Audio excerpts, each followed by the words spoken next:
May 31st, 2018 is now an interesting day in athletics. On this day, Christian Coleman and Marcel met in the 100 meter for the first time. Neither finished in the top 3 that day, but eventually they became the 2 top sprinters over the last 3 years. Coleman, after a year, won the world title in dominant fashion. Meanwhile, Lamont won the Olympic title in the fastest time not ran by Usain Bolt.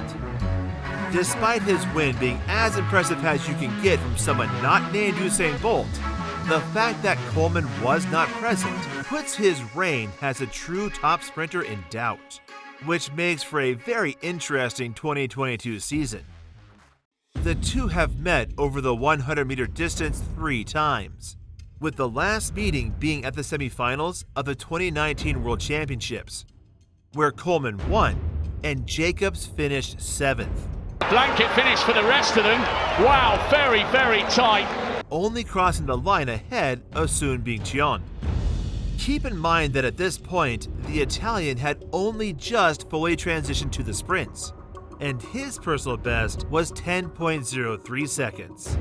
Nowhere compared to the quality of Coleman, who was already a 9.79 sprinter.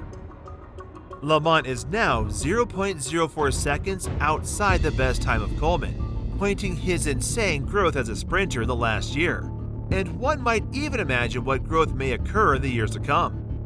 History is also on the side of the Italian, seeing that every Olympic champion over 100 meter from Carl Lewis in 1988 eventually became world champion. Not the case for world champions.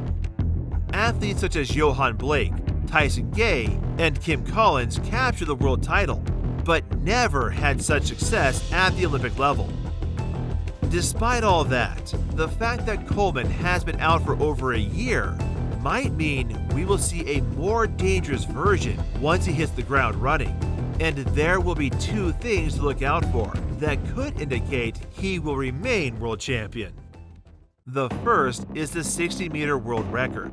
If he can lower the record that stands at 6.34 seconds, then we might be out for something special once the outdoor campaign gets underway. Seeing that he is the only sprinter today who is running the 60-meter under 6.40, lowering that 60-meter time would put him further ahead of the field. The other factor has to be an improved finishing speed. We all know that Coleman is one of the best starters in the history of the sport, but for all that focus on the start, his finish is not the best, costing him first-place finishes in the past. When you look at the possibility of coming up against Prime Jacobs, who clocked a higher top speed than Coleman ever had in the past, and is noted for his incredible finishing ability, it will be imperative Coleman works on his last 40 meters. Lamont's post-60 mechanics is unmatched nowadays.